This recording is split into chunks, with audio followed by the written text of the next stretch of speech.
I urge them to think twice about following this short-sighted, misguided, bandwagon-jumping approach of the non-leadership of the Leader of the Opposition. I urge them to. Women and noble men nowadays we address a developing dissatisfaction in Britain, a country that once prided itself on a sense of equity administration. Responsibility, these values are presently beneath attack by a political lesson that appears incapable or maybe unwilling to convey for the individuals they serve. Keir Starmer once more appeared the British Open why he comes up short to command regard or rouse certainty. This is ist around partnership. This is often almost a man who has repeatedly embarrassed himself, evaded responsibility and fizzled to supply important authority when the country cries out for it. Happy that my successor will carry on the excellent policies that in fact have finished with the decline of socialism and have brought great prosperity to this country, which have raised Britain's standing in the world and in fact have brought about a truly capital-owning democracy. Keir Starmer, amid his residency as Chief of Open Indictments, claims to have been extreme on wrongdoing. However, his dealing with or misusing of child manhandle cases casts genuine questions. These are not insignificant political failings.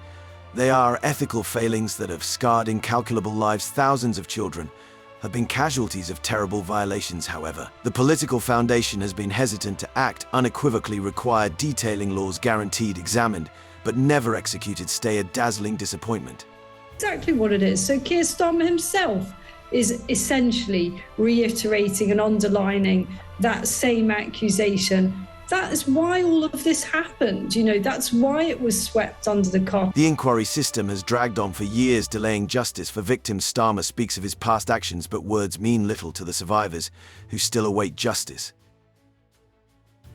This whole thing, what I see is criminals, barefaced criminals, monsters and apologies of a human being.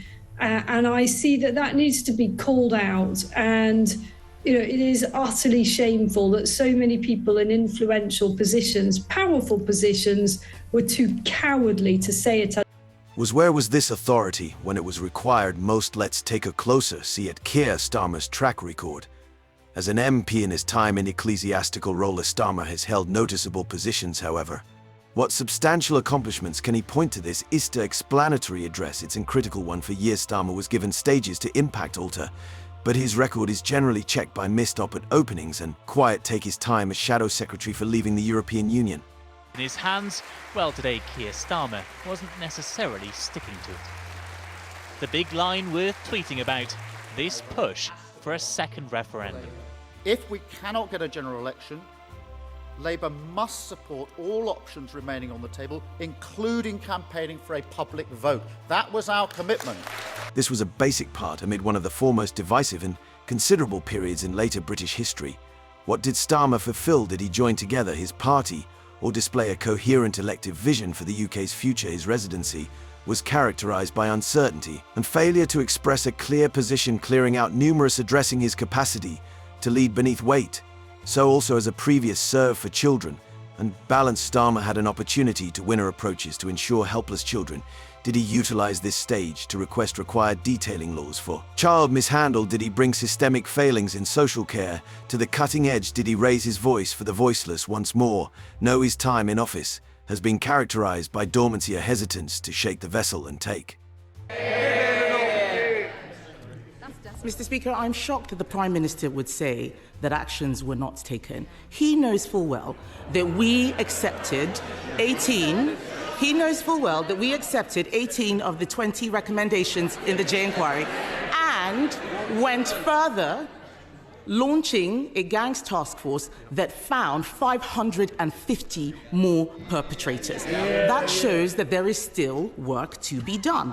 In Rotherham alone, there have been over 1,400 victims. Across Oldham, Bradford, Bristol, Rochdale, and dozens more towns, there have been thousands more victims, but no one has joined the dots. No one has the total picture, and it is almost certainly still going on. This need of activity isn't just baffling, it's a selling out of the belief set in him by his constituents. And the Open, while Starmer presently positions himself as a winner of equity, change. The truth is that when he had the chance to act, he reliably chose political security over important authority. What does it say? Approximately a pioneer who, as it were, finds his voice when the stakes are moo. who as it were takes a stand when it's politically helpful. Britain does not require pioneers who work with insight into the past and play it secure. We require pioneers who are striking sufficient to stand up to challenges head-on in genuine time with conviction and Keir Starmer has appeared time and again that he isn't that pioneer presently. Let's move to the show a time when the British Open is persevering a few of the hardest challenges in decades. The fetched of living emergency is spiraling out of control. Families are choosing between warming their homes and nourishing their children. Open administrations are extended to their breaking point. Believe in legislative issues is falling. What has Keir Starmer done to reduce these battles? Where is his striking vision to handle the emergencies that ordinary individuals confront each day? Rather than proposing noteworthy solutions, Starmer offers unclear maxims and reused talking focuses. Where are the arrangements to address taking off vitality bills? Where are the changes to our broken lodging advertise? Where is the technique to modify our NHS, which is buckling beneath the weight of a long time of disregard? And let's not disregard the more profound systemic issues that torment Britain. Disparities extending. Communities are breaking and social portability is stagnating. These are the torment focuses that require pressing consideration. But Starmer, instead of tending to them head-on, has been substance to pose and criticize without advertising a street outline for all to consider. This. When was the final time Starmer took a striking position on an issue that genuinely mattered to battling families? When was the final time he proposed a approach that made you sit up, say yes, that's the authority we require? Authority is almost about critiquing your adversaries or playing it secure to dodge discussion. Genuine administration implies venturing into the field with clear, conclusive plans that address the genuine regular challenges individuals. Mr. Speaker, we need to focus on what this is really about. This is not about the Prime Minister's work in the CPS. And I would say very respectfully to the Prime Minister, it's not about you, it is about the victims. Be a leader, not a lawyer. We know that people were scared to tell the truth. To what extent will Starmer be willing to continue making a fool of himself and ignoring the intelligence of others? Although he is not very smart, so it is not like he could come up with something of value, such as resigning from his post. It is not too much to ask. It is no secret these interactions have occurred and will continue to occur, as we are all aware of what the best future is for UK politics. So without further ado, we invite you to leave your like, subscribe and activate the notification bell, so that you don't miss out on the latest news when we upload videos. Thank you very much for being part of our community. Until next time.